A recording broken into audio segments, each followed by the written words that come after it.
भाजपा के शिल्पकार पुस्तक विमोचन के आज के इस कार्यक्रम में मंच पर उपस्थित प्रदेश सरकार के मंत्रिमंडल के मेरे सभी सहयोगीगण, वित्त मंत्री श्री सुरेश खन्ना जी, कृषि मंत्री और पूर्व प्रदेश अध्यक्ष श्री सूर्य प्रताप शाही जी, मंत्रिमंडल के मेरे सभी अन्य वरिष्ठ सहयोगीगण, माननीय विधायकगण, जो मूल पुस्तक है the architect of the new BJP, इसके जो लेखक हैं वरिष्ठ पत्रकार श्री अजय सिंह जी, और इस पुस्तक के जो अनुवादक हैं कि नई भाजपा के शिल्पकार श्री सुनील त्रिवेदी जी, प्रकाशक हैं प्रभात प्रकाशन के श्री प्रभात कुमार जी, आज के इस कार्यक्रम में उपस्थित लखनऊ के विभिन्न क्षेत्रों में कार्य करने वाले सभी सुधीजन, उपस्थित महानुभाव, इस नई कृति के लिए मैं सबसे पहले श्री अजय सिंह जी को और उनकी पूरी टीम को हृदय से बधाई देते हुए विमोचन के अवसर पर उनका और उनकी पूरी टीम का मैं हृदय से अभिनंदन करता हूं।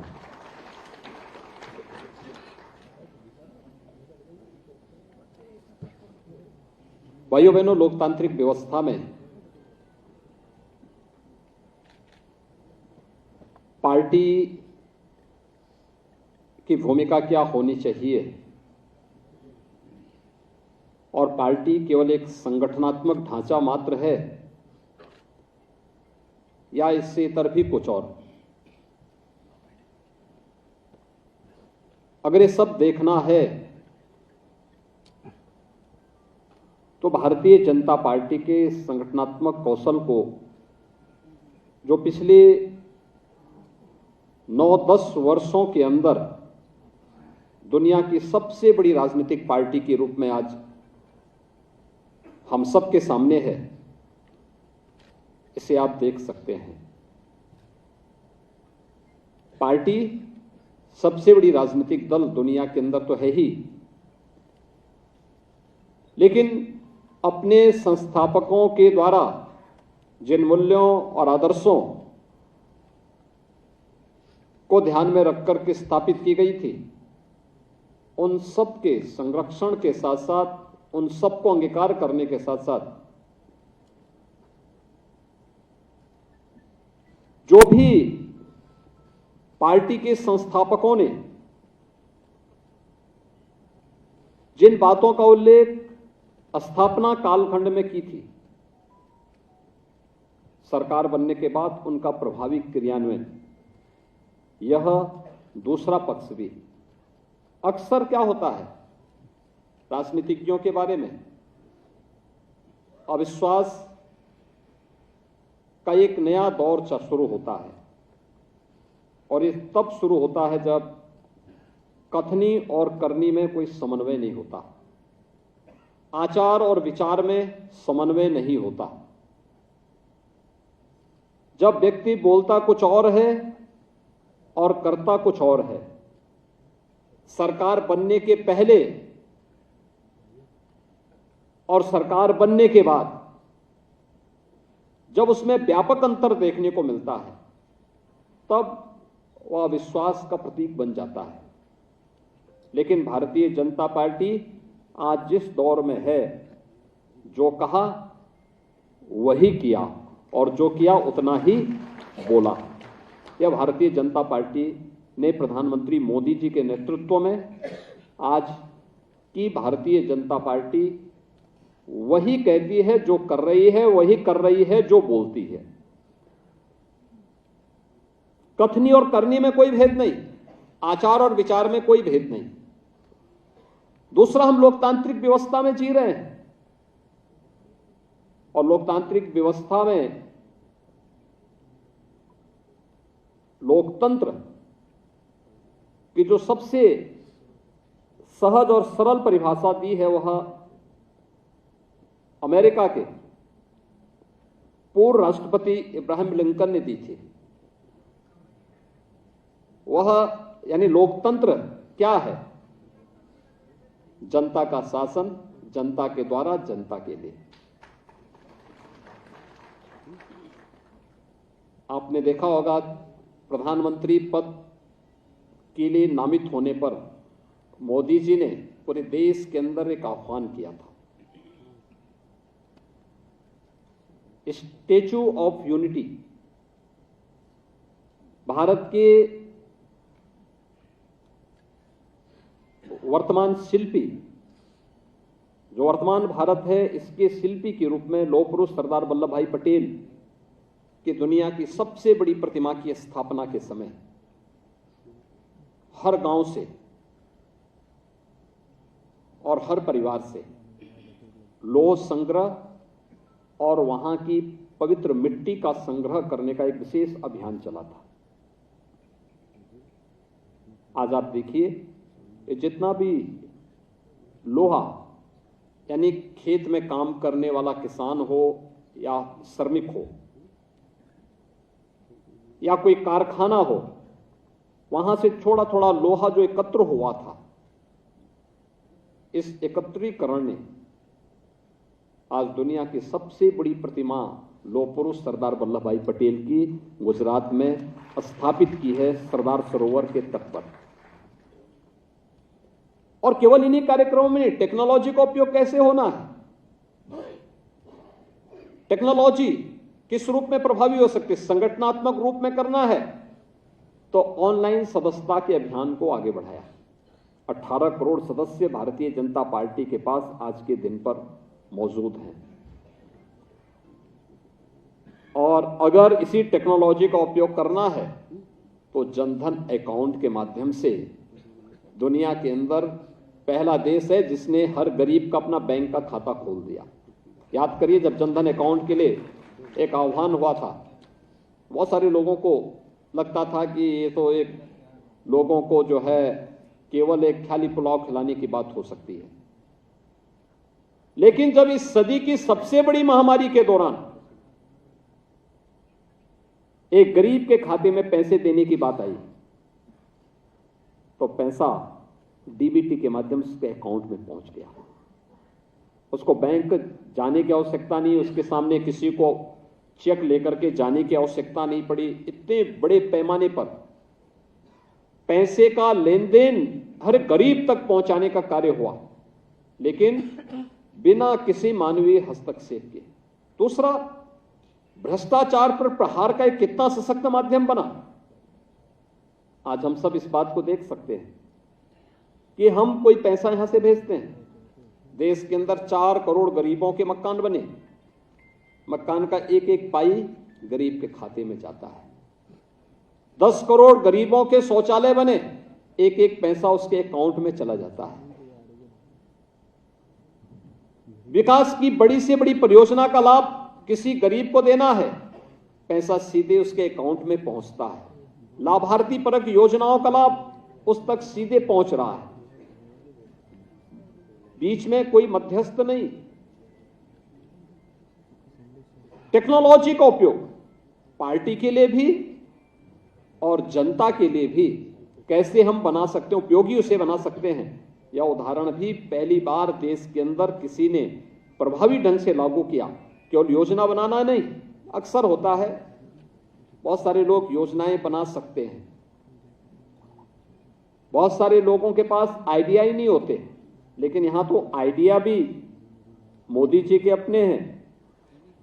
उनके योजनाओं, उसको योजना का एक स्वरूप देना, यह भी मोदी जी का है, और फिर प्रभावी ढंग से उसका क्रियान्वयन होना भी, यह पक्ष भी हम प्रभावी रूप से देख सकते हैं।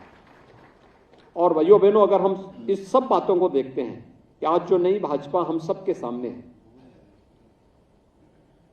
पूरे देश में विस्तार है, सबसे बड़ी सदस्यता के साथ साथ अपने एक बेहतरीन संगठनात्मक ढांचे के साथ में अपने मूल्यों और आदर्शों के लिए कार्य कर रही है, वे सभी मुद्दे अक्सर हम इन चीजों को देखते थे, जिन मुद्दों पर अक्सर हमारी खिंचाई होती थी। 2014 के पहले अक्सर ये मुद्दे चलते थे। हम लोग जब जाते थे तो लोग बोलते थे राम मंदिर के बारे में क्या होने जा रहा है। एक बात अक्सर पूछा जाता था, हम बोलते थे भाई आने दीजिए, कोर्ट में मामला है, समाधान होगा। तो अगर हम लोग कोई नारा उस समय दे देते थे तो उसके साथ ही एक नई लाइन दूसरी तरफ से और उभरती थी। लेकिन आज इस पे कोई प्रश्न नहीं कर सकता। आज अयोध्या में राम जन्मभूमि की समस्या का पूरी तरह समाधान ही नहीं हुआ, बल्कि प्रधानमंत्री जी ने आकर के सभी जो भी आशंकाएं थी और जो जनता की आकांक्षाएं थी, देखिए दोनों को समाधान का रास्ता दिया। स्वयं आकर के शिलान्यास भी किया और अब 22 जनवरी 2024 को स्वयं आकर के भगवान राम के भव्य मंदिर में रामलला को विराजमान भी कराने जा रहे हैं।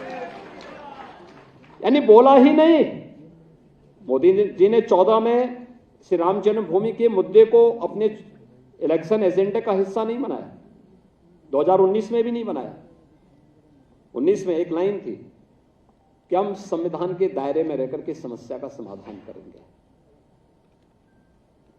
संविधान के दायरे में रहकर के समाधान का रास्ता निकालेंगे और संविधान के दायरे में रहकर के समस्या का सर्वसम्मत समाधान हो सकता है। यह से राम जन्मभूमि की 500 वर्षों से चले आ रहे एक ऐसे विवाद को, जिसको लोग असंभव कहते थे, उसको उन्होंने संभव करके दिखाया है। और आज पूरे देश में कोई विवाद नहीं, इसका सौहार्दपूर्ण तरीके से संवाद बना करके बड़ी से बड़ी समस्या का समाधान हो सकता है। और ये लोकतंत्र की सबसे बड़ी ताकत है। इस ताकत का उपयोग अगर किसी ने प्रभावी ढंग से किया है, वह मोदी जी ने करके दिखाया। ये बहुत सारी चीजें थी और मैं कह सकता हूं केवल न्यू बीजेपी ही नहीं, बल्कि प्रधानमंत्री मोदी जी आज एक नए भारत के शिल्पी भी हैं, एक नए भारत के शिल्पी, एक भारत श्रेष्ठ भारत की परिकल्पना को जिन्होंने प्रभावी ढंग से लागू भी किया। पूरे देश के अंदर उसके दर्शन होते हैं। हमें याद है, मुझे अलग अलग कालखंड में प्रदेश, अलग अलग वर्षों में, अलग अलग समय में देश के अलग अलग कोनों में जाने का अवसर प्राप्त होता हुआ है और मैंने वहां की परिस्थितियों को बहुत नजदीक से देखा है। चाहे वह जम्मू कश्मीर हो, चाहे वह पूर्वोत्तर के राज्य हो,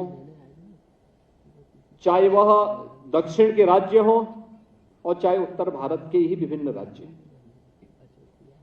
इन सभी राज्यों में अलग अलग समय में हमें जाने का अवसर प्राप्त हुआ और वहां की कार्य पद्धति को बहुत नजदीक से देखने, जानने, सुनने, जनप्रतिनिधियों के साथ साथ आम जनमानस के साथ भी संवाद बनाने का अवसर प्राप्त हुआ। आश्चर्य होता है हमें कि आखिर 1947 से लेकर के अब तक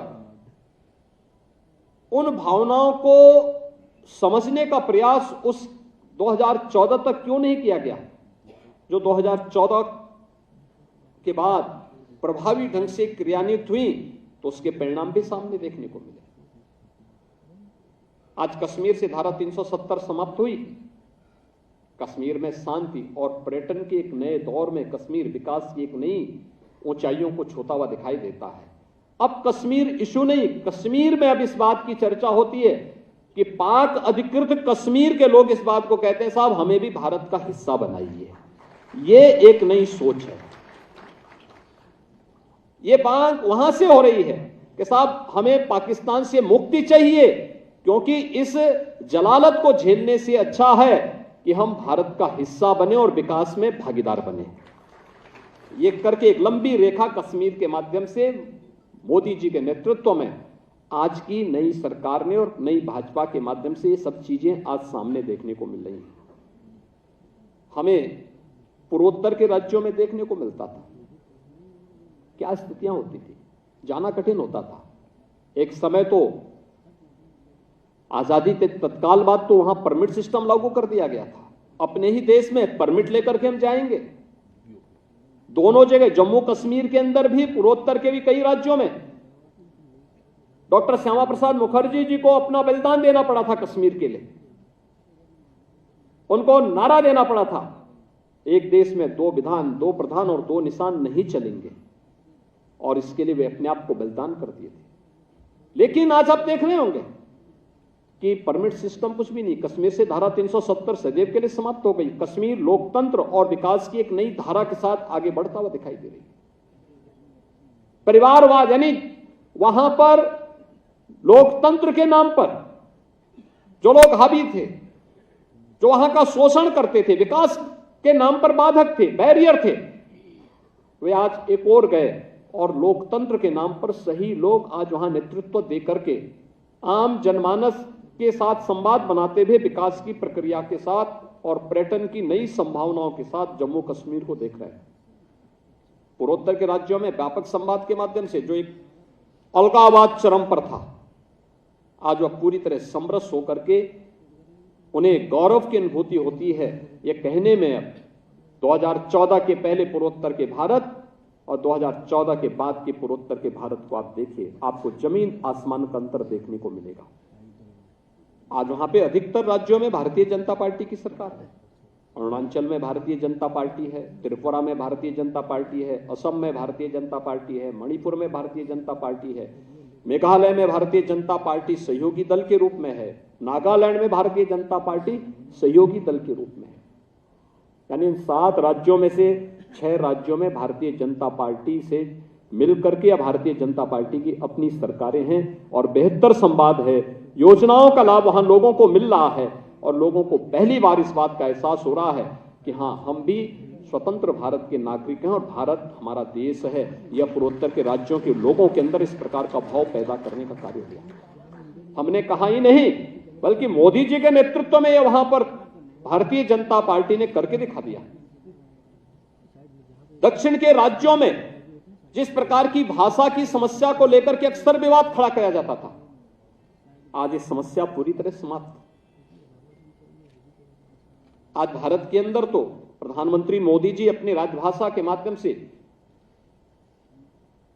पूरे आत्मविश्वास के साथ अपनी बातों को रखते हैं, बल्कि वैश्विक मंच पर भी हिंदी में अपने भाषण के माध्यम से दुनिया को भारत की ओर सोचने और भारत के बारे में जानने की एक नई उत्सुकता उनके मन में पैदा कर देते हैं। उत्तर भारत का जो हिंदी बेल्ट कहा जाता था, यह अपनी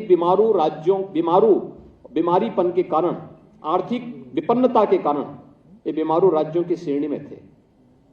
आज आपने देखा होगा कि ये सब से उभर करके उत्तर प्रदेश बीमारू राज्य से उभर गया, मध्य प्रदेश बीमारू राज्य से उभर चुका है, राजस्थान उस दिशा में तेजी के साथ आगे प्रयास किया, अन्य राज्यों में एक नई प्रतिस्पर्धा खड़ी हुई है।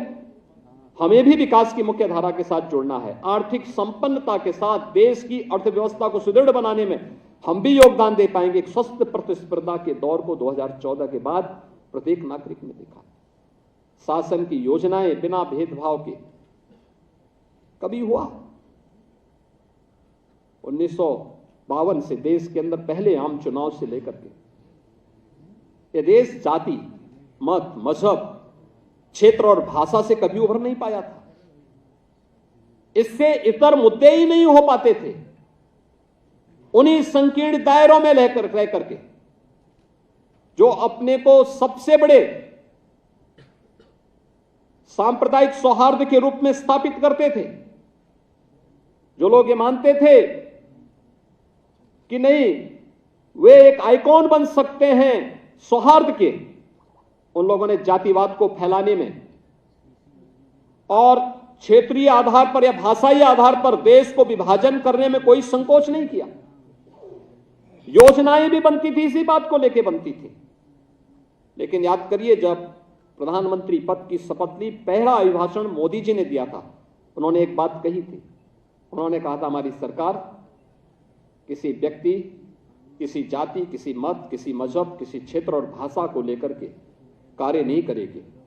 हमारा तो एक ही नारा होगा, सबका साथ और सबके विकास का। अरे सबका साथ और सबका विकास का केवल नारा ही नहीं है, एक हकीकत भी है। योजनाओं का लाभ बिना भेदभाव के सभी लोगों को प्राप्त हुआ। कोई व्यक्ति, कोई जाति, कोई मत, कोई मजहब, कोई क्षेत्र, कोई भाषा ये नहीं कह सकता आज के दिन पे सब हमारे साथ भेदभाव हुआ है। कोई नहीं कह सकता।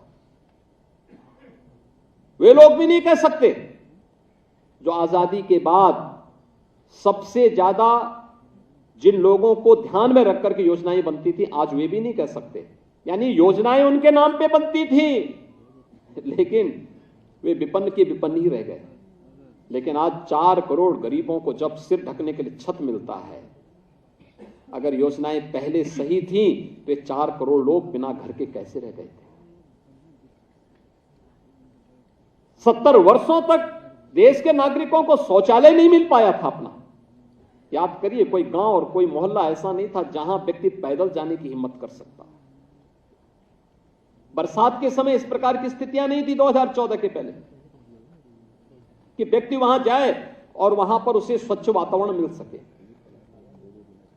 रसोई गैस के लिए बेटी की किसी को शादी करनी है, रसोई गैस का कनेक्शन नहीं मिलता था। और एक सरकार तो ऐसी थी जिसने कहा कि सांसद विधायक सांसदों को हम देंगे कूपन ही बिकने लग गए थे। यह अभी दृश्य देखा है देश ने। ब्लैक होता था।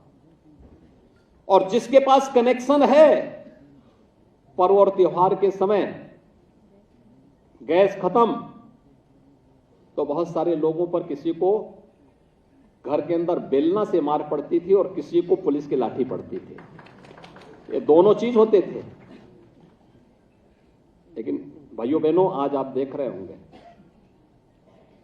कनेक्शन जिसको लेना है फ्री, और गरीब के लिए उज्ज्वला योजना का 10 करोड़ लोगों को इस कनेक्शन की सुविधा का लाभ दे दिया गया। योजनाओं का लाभ कैसे दिया जाना है, दूसरा संकट के समय देश को कैसे नेतृत्व देना है। इस सदी की सबसे बड़ी महामारी कोरोना के दौरान आपने देखा होगा, कोरोना प्रबंधन। भारत की आबादी सबसे ज्यादा लोकतांत्रिक तरीके से रहने वाली 142 करोड़ की आबादी को संकट के समय कैसे लीडरशिप देनी है, यह हम सब ने देखा है। उनके साथ कैसे खड़ा होना है, यह भी हमने देखा। कोरोना प्रबंधन भारत के समकक्ष दुनिया के अंदर किसी ने नहीं किया। जो प्रभावी क्रियान्वयन भारत के अंदर था, एक एक चीज को कैसे योजनाओं का लाभ पहुंचाना है, कैसे राशन उपलब्ध कराना है, कैसे फ्री में टेस्ट करवाना है, कैसे फ्री में उपचार की व्यवस्था देनी है, कैसे हेल्थ इंफ्रास्ट्रक्चर को स्ट्रेंथन करना है, कैसे गरीबों के भी ख्याल रखना है कि वह भूखा न रहे। मैं कह सकता हूं कोरोना के पहले हो सकता है किसी राज्य में भूखमरी से मौतें हुई हो, लेकिन कोरोना के दौरान भूख से कोई मौत नहीं हुई। पहली महामारी है भारत के अंदर और दुनिया के अंदर। दुनिया के अंदर बहुत सारे देशों की स्थिति बहुत अच्छी नहीं अभी भी,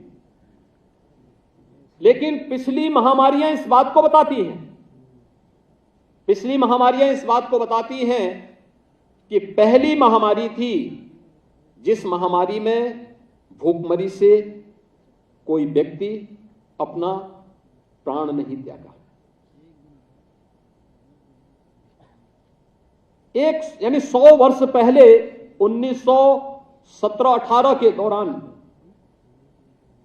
काफी लंबा दौर चला था जब लगभग 2 करोड़ से अधिक लोग स्पेनिश फ्लू से मरे थे। जितने लोग फ्लू से मरे थे उससे ज्यादा भूख से मरे थे।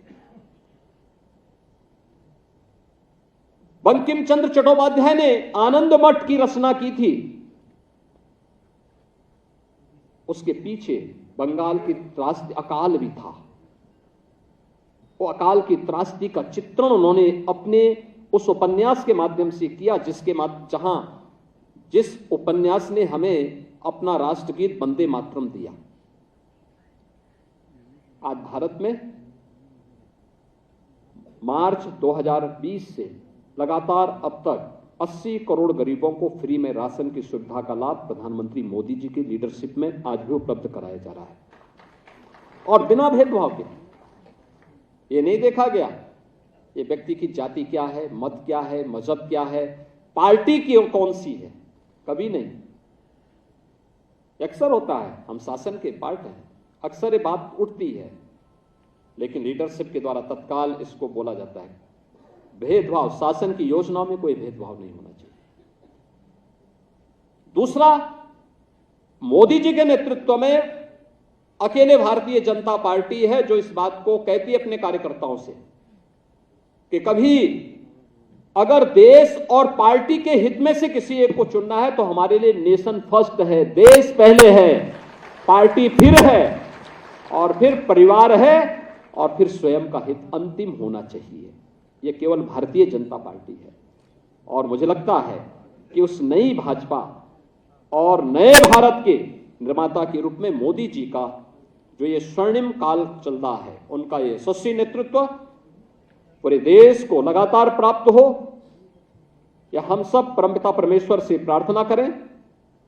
मैं न्यू बीजेपी के बारे में जो यहां पर मूल पुस्तक लिखी, the architect of the new BJP, इसके लिए अजय सिंह जी को हृदय से उनका अभिनंदन करता हूं कि उन्होंने एक लंबे प्रयास शोध के बाद इस पुस्तक को रचा है। बहुत सहज भाषा में, सरल भाषा में, पत्रकार हैं तो स्वाभाविक रूप से भाषा पे उनका अधिकार होगा, और एक पत्रकार के रूप में बिना किसी उसके उन्होंने इसमें शब्दों की का चयन और उसकी रचना की है, उसका उन्होंने समावेश किया, और अनुवादक के रूप में भी यहां पर त्रिवेदी जी ने उसको बखूबी बहुत सहज और सरलता के साथ, अक्सर होता है कि हम अनुवाद में बहुत क्लिष्ट शब्दों का समावेश कर देते हैं जो लोगों को कभी कभी समझने में दिक्कत होती है, एक सामान्य नागरिक के लिए सहज और सुग्राह्य नहीं हो पाता, लेकिन बहुत ही सहज और सरल भाषा में त्रिवेदी जी ने उसको भी अनुवादक के एक अच्छे अनुवाद करते हुए इस पुस्तक को कि नई भाजपा के शिल्पकार इस पुस्तक को यह स्वरूप दिया है। और प्रभात प्रकाशन से तो कहना ही क्या है, मुझे लगता है कि प्रभात प्रकाशन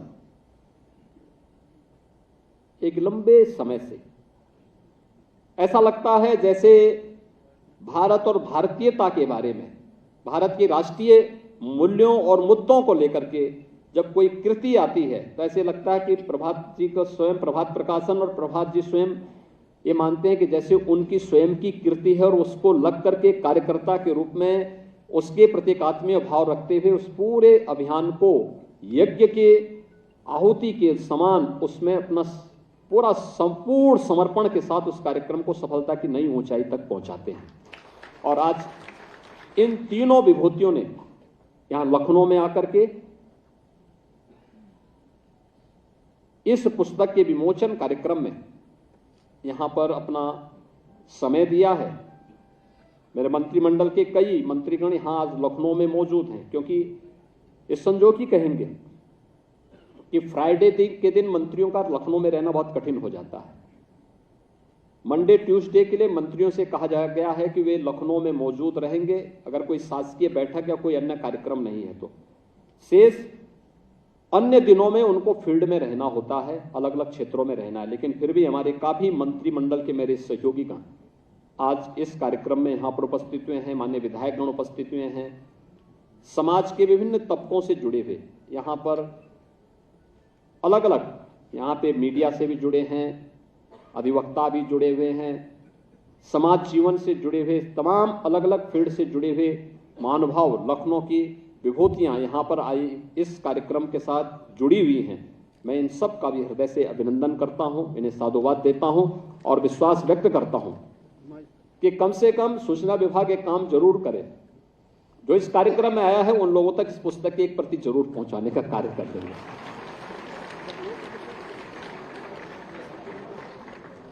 जरूर पहुंचवा देंगे, क्योंकि हो सकता है इतनी प्रतियां यहां पर मौजूद न हो, लेकिन ये पुस्तक जरूर पहुंचाएंगे। लोगों को जानने, सीखने और देखने का एक अवसर मिलना चाहिए कैसे कार्य होता है, और जैसे संगठनात्मक कार्य होता है इसी प्रकार से राष्ट्रीय अभियान का जो अभियान है, प्रवर्तमान अभियान है, राष्ट्रीय जीवन से जुड़ा हुआ प्रवर्तमान अभियान है, ये उसी प्रतिबद्धता के साथ आगे बढ़ रहा है। आज के इस अवसर पर मैं एक बार फिर से लेखक को और उनकी पूरी टीम को हृदय से साधुवाद देता हूं, उनका अभिनंदन करता हूं। धन्यवाद। जय हिंद।